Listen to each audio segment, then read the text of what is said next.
Thank you for joining me today for another episode of Hunger Hunt Feast. Today, I'm gonna talk about the role of insulin and LDL in the formation of heart disease. All right, so both insulin and LDL are vital, necessary for health. I know that seems obvious to most of you listening. That's not something you question, but they are two of the most vilified components of our bodies, right? These are natural components of our bodies that get blamed for disease and dysfunction in headlines every week, right? Mostly LDL, but I mean, insulin. I mean, we vilify it. I'm guilty of it, and I think it's time to stop blaming insulin and LDL for what we screwed up, right? Because in a healthy, insulin-sensitive body, both insulin and LDL serve us well. They're very beneficial. They're helpful. That we can't live without them.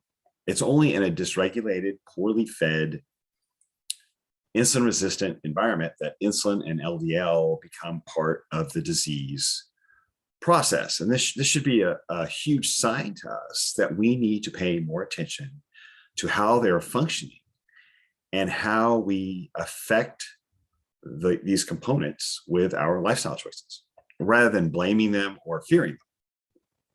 I mean, if someone jumped off a roof and broke their tibia, right, the shin, would it make sense to blame the tibia? No. Would it make sense? I mean, would you blame the ground? No. Would you even blame the roof? Probably not. That just leaves one thing, us, right? So let's take responsibility for what's going on in our bodies and make it right, right? Both insulin and LDL deliver nutrients to our bodies. They're part of the healing process. Insulin is released in the presence of glucose and, to a smaller degree, protein in our bloodstream, right? It delivers these nutrients to our tissues for fuel, as far as the muscles go, for fuel and structure, and actually a lot of the organs as well. Fuel and structure, beneficial. Too much blood sugar is harmful and even deadly. So insulin is just doing its job by removing that blood sugar and bringing it down to normal levels so that we don't die, or we don't get a toxic level that starts causing all sorts of problems, right? Who put the sugar there to begin with? Right? Us. So with excessive stimulation of insulin by glucose or inflammation, which can come from various causes, seed oils, C-reactive protein, stress, bad sleep, right? There's a lot of factors that can cause both dietary and lifestyle that can cause inflammation or stress, right? A stressful environment or oxidative stress. We get insulin resistance leading to, over time, elevated insulin levels, chronically elevated insulin levels. So hyperinsulinemia, right? So after you eat a big meal, insulin levels go up, but then they come back down and everything goes back to normal. If you're healthy, if you're sensitive, right, and that food has been dispersed where it needs to go, that's normal. It's supposed to do it. It's supposed to go up and then come down. To live where insulin levels never go up and down, I don't get it. I don't understand why that's a necessity. If you're otherwise healthy, because it's very beneficial growth hormone, reduces in a healthy insulin resistant or insulin sensitive body, it actually reduces inflammation. And creates healing and recovery from stress, from acute stress, right, with the muscle or with cellular turnover in an organ or any other tissue. Now, if you want to know more about insulin resistance and how to reverse it, check my last week's podcast episode. It's called "What is Insulin Resistant? How do you reverse it?" So aptly named, I thought, very simply, nothing fancy. But check that out, because I don't want to go down that rabbit hole. I just did it last week. Right. So elevated insulin levels can affect the onset of heart disease in many ways. And when I say can affect, that's probably a really passive way of saying it. It's almost impossible to have heart disease without insulin resistance. If you have insulin resistance, you are on the path to not just type 2 diabetes, but heart disease as well, and several other diseases, which I got into in the last episode again. But the two go hand in hand. It's just a matter of time. The longer you spend insulin resistant, the closer you get to heart disease. Okay. And what I'm going to describe is no particular order of progression. It does obviously elevated insulin levels cause increased blood pressure, hypertension, right? One way that it does this with elevated insulin levels, really through the adrenal glands and hormone releases to the adrenal glands, cause our bodies to hold on to more sodium. They basically tell the kidneys, hey, don't remove the sodium, don't allow the sodium to be passed through. So that allows more sodium to build up in our bloodstream, which means when you have salt, right, you have more fluid. So more fluid retention, more fluid in the bloodstream means increased blood pressure. There's more pressure on those veins, pushing them out. And that pressure can cause damage. Now, it's not the salt that causes it, obviously. The salt is the tool. The salt is the mechanism being used to either increase or decrease in a healthy body blood pressure and water retention, right? And it's an electrolyte. We need it, just like magnesium and potassium. So if insulin levels are normal, kidneys get rid of the salt as needed, as well as all the fluid, lower blood pressure as needed. You'll notice many times at the start of like a low carb diet or during a fast, even like just a 24-hour fast, something short like that, people might feel lightheaded, they might get a headache, feel a little lethargic. And so as their blood sugar drops and insulin levels drop, fluid is released, right? We start losing fluid, especially, you know this, if you start a low carb diet after eating kind of more of a balanced diet, you start, right, you're peeing every like 30 minutes, right? That creates a drop in blood pressure because you're releasing the sodium, you're releasing the fluid. So now when you're doing a fast, you don't always want that to happen. You're starting a low carb diet, taking some electrolytes, drinking plenty of water helps with this. Every time I do my 24-hour fast, I'm drinking, actually I drink Relight every day. That's a great electrolyte. I put in my water just to hold on to it because I do eat low carb. I fast frequently, even if it's just 14 or 15 hours sometimes, most of the time. But it helps me hold on to the electrolytes, exercising, it's warm. I mean, it's beneficial, but it will keep a healthy amount of blood pressure there, because if I allow myself to get dehydrated, it's going to be hard to come back from that and feel good, right? So increased blood pressure, again, causes damage to the endothelial lining of blood vessels, so the inner lining of blood vessels. And if we have damage to that, well, that sets the groundwork for atherosclerosis, doesn't it? So we'll get more into that as we get into this episode. But that pressure can cause cracks, fissures, wear and tear on the endothelial lining, on the lining inside the blood vessels. And obviously you don't want wear and tear, but that's just pressure from just the sodium. Now, insulin itself, as I mentioned before, is a growth hormone. And it supplies fuel to tissues, including the cells within the blood vessels, and can heal the cells within the blood vessels when it's transient. So in other words, you eat, it goes up, it comes back down, and then you don't eat again for several hours, right? Maybe eat 2 or 3 times a day, or maybe just one a day, occasionally one meal a day. And so when that happens, it's bringing fuel, and then it goes back down, everything's normal again. But if it's constantly elevated, right, in the bloodstream, this can cause a growth of tissue in the endothelial lining. So like an overgrowth of those cells. It's too much insulin, just like it would when it's hitting fat cells, it causes overgrowth of fat cells. So whatever tissue, type of tissue it's coming in contact with, is causing growth. And if it's steady, elevated, like you have elevated fasting insulin levels or hyperinsulinemia, you're going to have too much growth. And that is where most diseases stem from. Most of our lifestyle diseases stem from an overgrowth, not enough time in the catabolic or the breakdown phase, or if you want to call it autophagy. It's not enough time to just break down and recycle damaged tissue. It's just growth. right? So that overgrowth in the lining of the blood vessels causes a growing. Where's it going to go? Right, it's going to grow inward. So going inward, narrowing of the opening for blood flow. So you get narrowing arteries from the hypergrowth of that endothelial tissue. And we know narrowing arteries, not great, definitely part of cardiovascular disease, obviously. So, and over time, that would, of course, increase blood pressure, which would cause even more damage. So you can see how just that something as simple as hypertension, which we know is directly linked to insulin resistance and metabolic disease, can start the process of heart disease. Now, we also have that nasty villain, LDL, low density lipoprotein. Okay. Now, for clarity, for those who don't know, LDL is not actually cholesterol.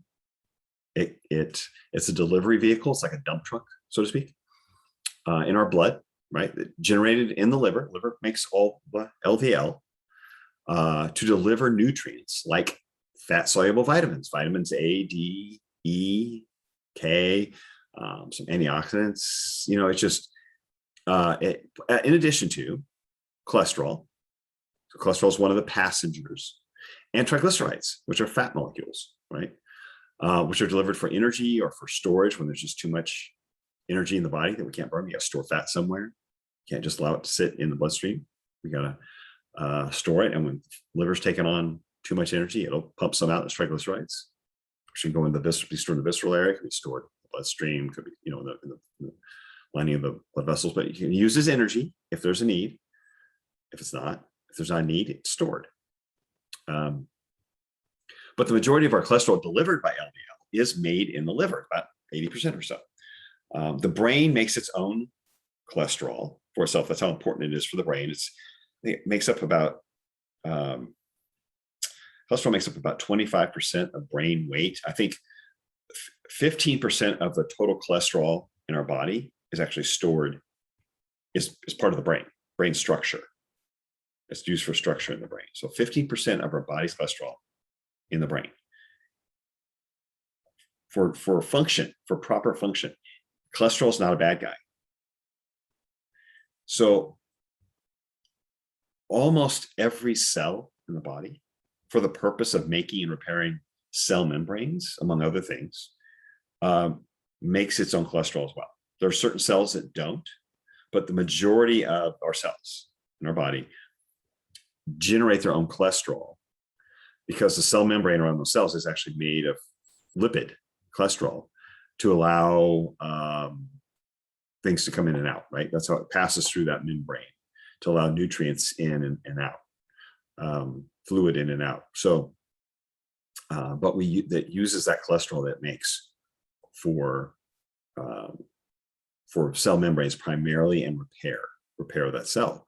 Now, when the sun hits our skin, right, we use cholesterol to make the hormone vitamin D.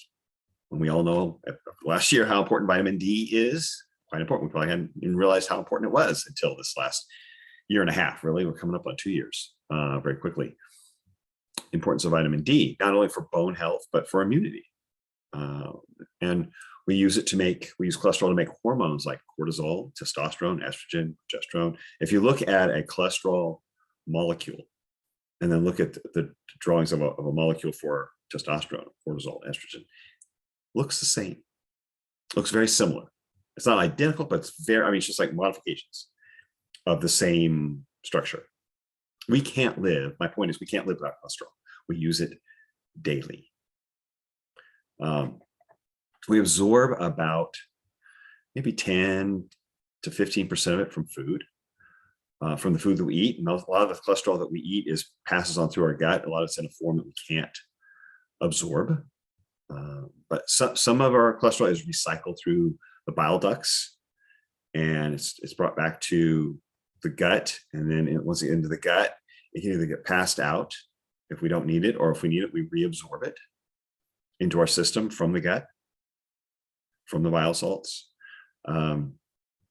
So excess can be eliminated in the healthy system. Needed is to reabsorb. Why do we need it? Times of stress, times of, we might need more cholesterol to make more cortisol to handle a stressful situation, or to make more hormones. But LDL delivers, again, cholesterol through the cells to those cells, right, through the bloodstream. So when we need it somewhere else, LDL is the one carrying that cholesterol to go make more cortisol, go make more testosterone, right? Yeah. So that's the function. We can't live without it. Now we have LDL, and then we have VLDL. VLDL is very low density lipoprotein. VLDL is like a precursor to certain types of LDL. VLDL carries primarily triglycerides to cells. So those are those fat molecules. There are some triglycerides in LDL, normal LDL, but it's a very small amount of the cargo. In VLDL, it's primarily triglycerides, these fat molecules. And so the liver's pumping out triglycerides somewhere. It's pumping out in what's called VLDL.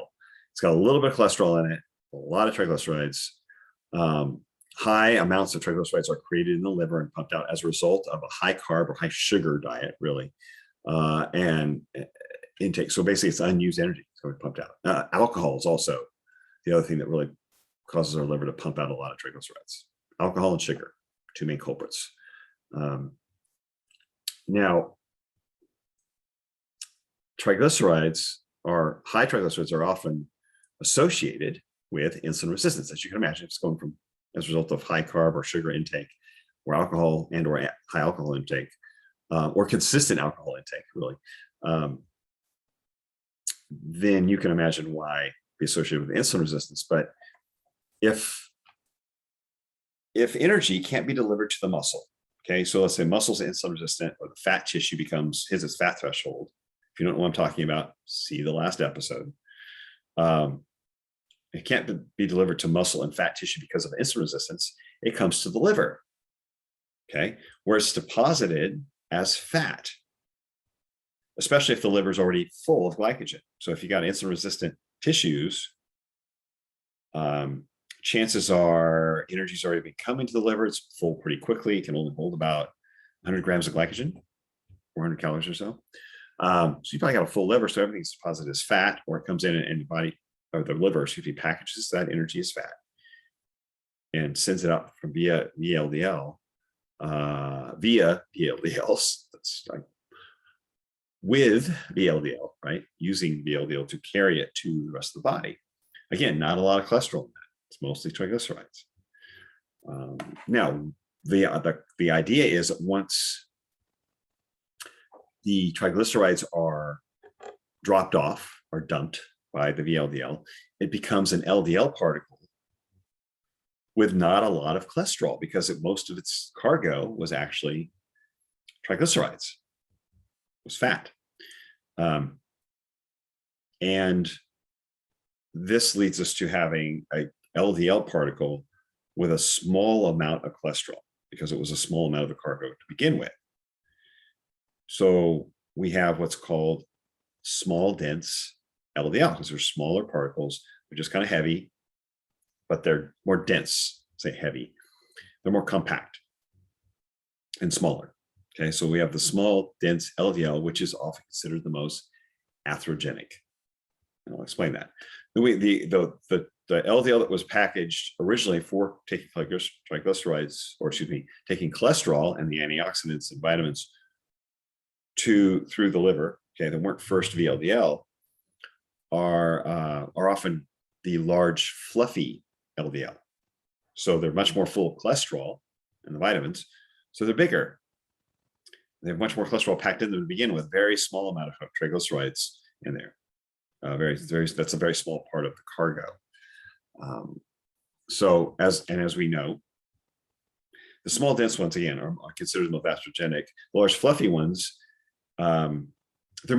small dense ones are most atherogenic because they're more easily embedded in the lining of the endothelial, right, of the blood vessel. Large fluffy ones just keep bouncing on by. They're not going to fit into a small crevice or crack or fissure in the lining of the endothelium. So since the small dense ones also seem to be the ones most easily oxidized. Some have theorized it could be the lack of vitamin E, because it's mostly a triglyceride carrying vehicle. It could be the presence of oxidized fats already, like the triglycerides. And if you have a lot of triglycerides, you have an insulin resistant space, you have a lot more inflammation because of that insulin resistance from the various reasons for inflammation that I mentioned before. CRP could be, which is C-reactive protein. Could be the polyunsaturated PUFA fats, the seed oil fats, right? They're linoleic acid, much more. If there's more of those consumed in the diet, you have more inflammation. But PUFAs, polyunsaturated fatty acids, are much more easily oxidized than, say, a saturated fat or a monounsaturated fat. So these fats that get oxidized could also in turn oxidize, because oxidation seems to like set off a chain of oxidation as they're robbing electrons. So I don't want to get down that rabbit hole. But what if the oxidized fat would oxidize the cholesterol? That makes sense. And elevated sugar levels can oxidize fats or caramelize them, right? Advanced glycation in products, like glycate, that can create oxidation. So we have these small dense ones that tend to be more easily oxidized. And that could also be because those small dense ones tend to spend more time in the bloodstream, not being delivered to where they're supposed to go, where they're needed, as opposed to large fluffy ones tend to spend a little less time. Either they get delivered where they're supposed to go, or if they're not needed, they recycle back to the liver for another round, right? For processing and another round through the pipes. But the small dense ones tend to spend more time. The more time they're in circulation, the more chances there are for them to be embedded in the lining of the blood vessel. Makes sense, right? But I definitely, the seed oils, the more you can minimize seed oils, linoleic acid, so the soybean oil, corn oil, the PUFAs, like industrial oils, right? That we all know, sunflower, safflower, cottonseed, right? Rice bran, rapeseed. Those are, avoid them at all costs. They're inflammatory. They're more easily oxidized, probably oxidized before you even consume them. And they are certainly drivers of disease. Okay, so the more you can minimize those, the more you can minimize oxidized fat and cholesterol, and minimize your chances for disease. So again, the dietary factors that cause insulin resistance, as we see, since the insulin resistance tends to create more triglycerides, those same dietary factors create a greater number of the small dense LDL particles, right? Because they are the ones that dumped off the triglycerides, and they're left with a small amount of LDL, or small amount of cholesterol in the LDL. And so that we have a smaller, denser particle. You're gonna, again, those, as they hit the side of these blood vessels that are already inflamed or damaged, right? Could be from a bacteria, could be from the blood pressure, increased blood pressure from elevated insulin levels, right? So we've kind of set the stage in that we have a damaged or cracked fissures, cracks and fissures in the lining of a blood vessel. It's inflamed. Like think of it, inflamed skin. It gets cracked, right? If you burn your skin, or if you scrape it on something, right, it gets little cracks in it. It's got like it's bright red. It's kind of sticky, right? Damaged or inflamed tissue is kind of tacky, so things stick to it easier. The small dense ones are going to stay in the bloodstream longer. They're more likely to stick to it. If they're if they're oxidized, also they're not little. So each LDL particle has what's called an ApoB tag. So particles are tagged so that the cells that need them can identify them for how they need them, and then pull them in. If they know that tag, that's the tag they want, they pull it in. When they become oxidized, that tag is damaged. So if you have a damaged like identifier tag, this ApoB tag, it's less likely to be picked up as a nutrient for those cells. They don't want it. And they're not going to recognize it. They're going to recognize the tag. They're more going to recognize the large fluffy ones. They're not going to recognize the oxidized ones or small dense ones. So it just keeps floating, keeps going on by. So that's why it stays in residence longer. Now, these fat particles, they're not oxidized. If there's no damage to the endothelial, they're just kind of embedded there. They kind of stick to it or touch it, or they get fed to it. There's no problem, because that's how it's supposed to work. We're supposed to, this cholesterol and this fat is supposed to be fed to those tissues, to the endothelial lining to be taken to other tissues. But when there's damage to the endothelial lining from the high blood pressure, from inflammation in general, then you already have your immune system at work trying to repair that damage, right? We have your immune system putting out white blood cells called macrophages, right? And they're trying to repair that lining. Again, I mentioned this earlier, bacteria can do the same thing. Bacteria in our mouth, there's certain, they found that a large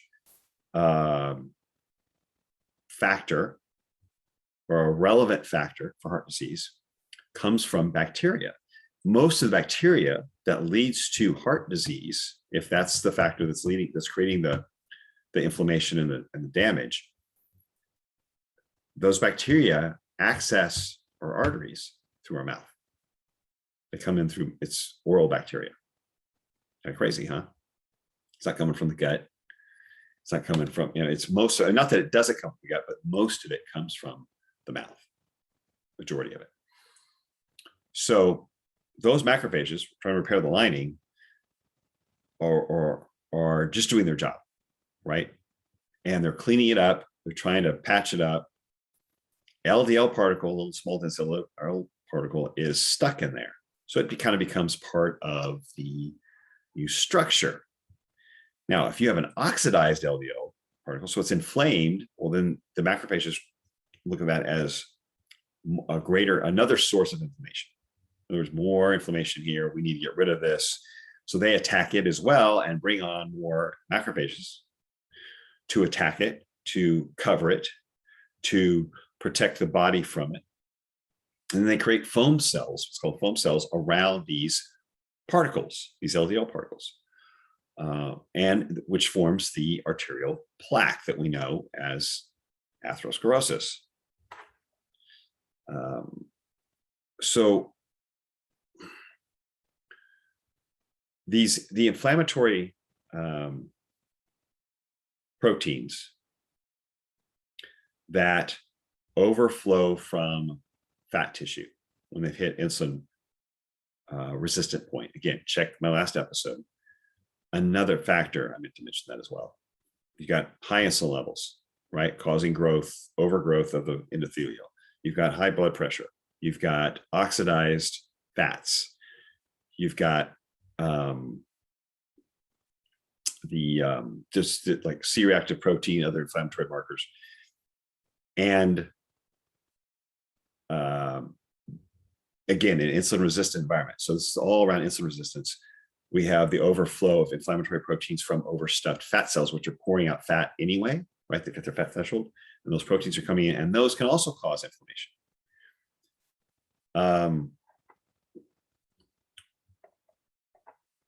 All leading to a reaction from our immune system. White blood cells, patching it up, oxidized LDL in there, part of the mix, causing more inflammation because they're oxidized, but generally just part of it. They're just stuck in there because they got stuck because they're floating through and there's a crack and they're small, right? It's just kind of how it fits. The plaque starts forming, and we think, okay, yes, the plaque can add to the narrowing, for sure. For sure, the plaque adds to the narrowing, but it's not the narrowing alone that causes the heart attack. So that plaque can be considered either stable or unstable. Stable plaque is really solid. It's not going anywhere. It's well formed. Okay. Unstable plaque, right? Doesn't sound good, does it? means it's kind of loose. It's like, maybe you want to call it more crumbly, but chunks of that plaque can break off. Okay, so heart attacks are not caused by globs of fat running through our bloodstream, are they? No, they're not caused by eating too much steak and saturated fat and butter, are they? No, the pathway is insulin resistance. Steak, butter, lard, bacon, those things don't drive insulin resistance. This is the mechanism for atherosclerosis and heart disease. It's insulin resistance. Try creating insulin resistance just eating steak and butter and bacon and eggs. This is why cholesterol, the limit on dietary cholesterol, was finally removed about 10 or 12 years ago, because, and they said they stopped, even though maybe some people didn't get the note, some docs didn't get the memo, some nurses didn't get the memo. Dietary cholesterol does not cause heart disease. They've stopped saying that officially. Okay, there's no more dietary limit from the USDA, dietary guidelines on dietary cholesterol. Now they're still hanging on the saturated fat, but they can't show that saturated fat drives heart disease, because this is how heart disease is driven. And there's plenty of studies refuting that, a meta-analysis of previous studies that had drawn questionable conclusions based on their data. And they'll make another look at the data and say, oh yeah, fat really has no bearing on heart disease. There was no proof, there's no data from studies to show that saturated fat causes heart disease. And you can see why when you understand the mechanism for it. This is how it works. This is how plaque is formed. There's no room for saturated fat alone to be creating this. It's from oxidized fats. Saturated fats don't oxidize, driven by high triglycerides and insulin resistant environment, causing the cracks and fissures, causing the inflammation, causing the blood pressure, the greater number of triglycerides, and also a higher than normal level of triglycerides, overspilling fat cells. It's insulin. There's no other way. It's through insulin. So back to the plaque, it breaks. Let's say this unstable plaque breaks off. A little piece of it breaks off, starts floating down the bloodstream. Okay, well, we already got macrophages trying to shore stuff up, right? So what do you think is going to happen if you have a piece of this plaque floating through your blood? Your immune system is going to attack it like a foreign invader, as it should. That's what it's supposed to do. So this loose plaque gets attacked by blood cells, right? And an immune response, and it creates a clot. That we don't want. We don't want a clot in our bloodstream, do we? So the plaque gets a clot around it from our immune system, attacking it, trying to protect us from it, encapsulating it. Then that clot hits a narrowed section of a blood vessel, whether it's from growth, right? Or from other plaques filling in, right? We have a blockage from the clot of plaque, the clot of the attack of the plaque, hitting a narrowed section. There's your heart attack, there's your stroke, depending on where it is, right? There's your thrombosis, depending on where it is, right? And again, blaming red meat, eggs for this process, the mechanism there. Blaming LDL, which is just a transport. Okay, looking at total LDL. Now, we can look at types of cholesterol to get an idea of what's going on, to see if we're insulin resistant, if we have a higher risk for it. But looking at total LDL, what's called LDL-C, which is the total weight of the LDL in our bloodstream, is irrelevant. It really doesn't tell you much of anything, because you don't know, right? If you look at the weight of all LDL, are you getting an idea of how many are small dense particles that might be oxidized, or how many are large fluffy ones? No, we're just getting the total amount.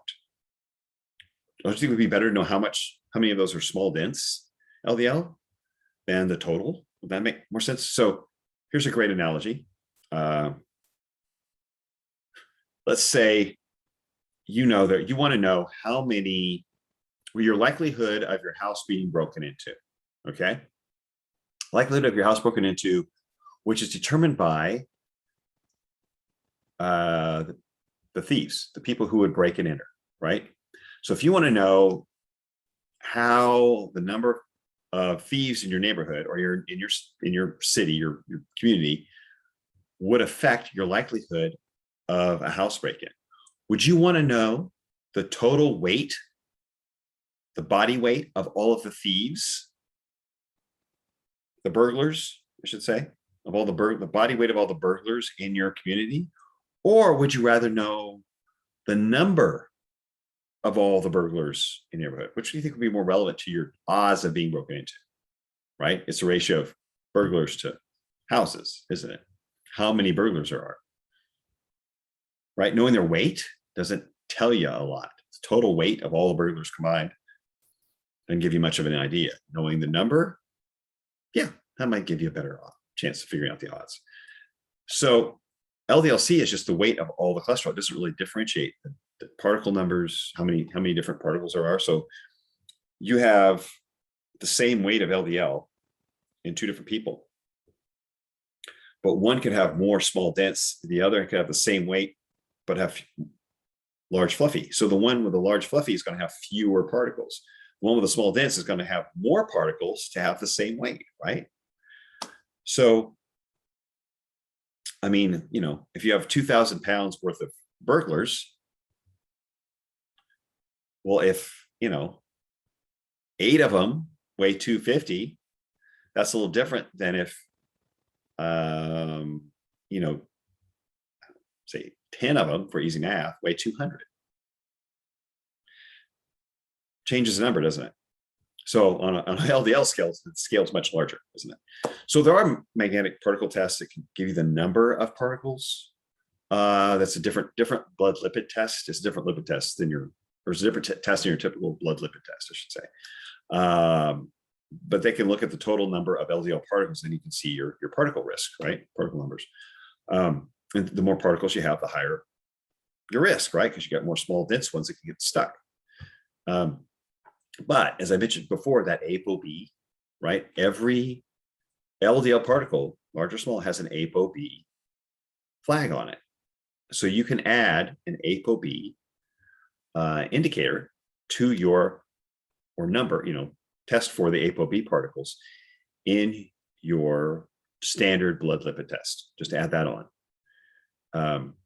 Now, so you know, if you have a high number of ApoB particles, or ApoB number, then you know you have more particles. Whereas if it's a lower number of ApoB, then you have fewer particles making up that LDL-C, that weight, meaning you have more large fluffy ones.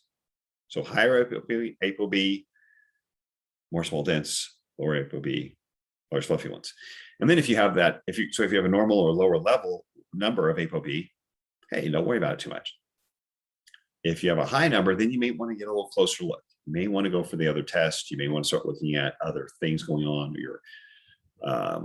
like your triglyceride numbers, triglyceride to HDL ratio, and start thinking about, okay, fasting insulin, how is that all, what are we looking at here? How do I reduce risk, right? And I got into some of that on reversing insulin resistance again in the last episode, so I won't go down that path again. But you can see that in a healthy insulin-sensitive body, we have low insulin, normal blood pressure, low triglycerides, let's say under 150, ideally under 100. I know they'll tell you under 200, under 150 minimum, try to get under 100 triglycerides. And you have a small amount of visceral fat, so not a fatty liver pumping out a bunch of triglycerides, right? You have healthy blood vessels. You have ideal cholesterol particles, those nice big fluffy ones, low inflammation. So you have a much lower risk of heart disease. Insulin and cholesterol aren't a problem in an insulin sensitive body. They aren't a risk. They are just doing their job. It's the hormonal environment, the metabolic hormonal environment, that determines risk. It's not insulin and cholesterol are these beneficial components of our physiology that that increase the risk. Now, heart disease at the level we're seeing, I mean, it's the #1 killer. It really is. Over the last decades, it's the #1 killer of men. Again, driven by insulin resistance. We know 80+%, probably 85, 88% of US adults are insulin resistant. 72% are just overweight. So we know they got some insulin resistance going on, but 85-ish%, let's say, are insulin resistant. So they're on their way to heart disease.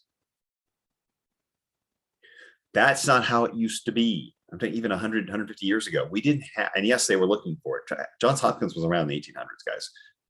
They were, so did they track it the way we track it now? No. But we did not have these incidents of heart disease. They knew what a heart attack was. We didn't have the incidents of heart disease like we do now. We didn't have so many heart attacks. That started increasing in the 40s and 50s and became front page news with I guess it was Eisenhower, I believe. So what has changed over the last 100 or so years, 120 years? What has changed the most in our lifestyle over the last 100 or so years? You can name a few things, but as far as factors that affect insulin resistance leading to heart disease, right? It's our diet. It's the food that we eat. It's what we eat, the processed food, the seed oils I mentioned, the amount of sugar, how sugar got cheaper, high fructose corn syrup, all this stuff got cheaper, easier to access.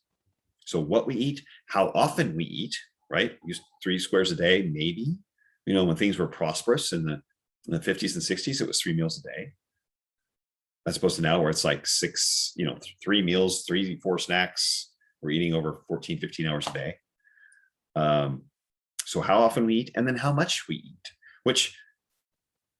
what we're eating and how often we're eating is certainly increasing or affecting how much we eat. If you eat kind of a higher protein, animal-based, lower carb diet with healthy fats, you're not going to be triggering hunger hormones as often, are you?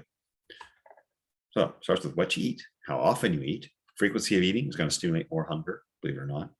You're better off eating solid, satisfying meals less frequently that get you from one meal to the next. That's what we need to pay attention to. That's how you, and again, refer to my last episode on reversing insulin resistance. I kind of lay it out there, the plan.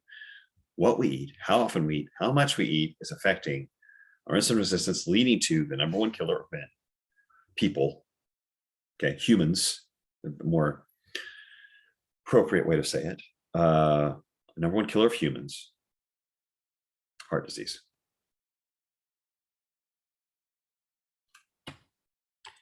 And that's on us, 100%.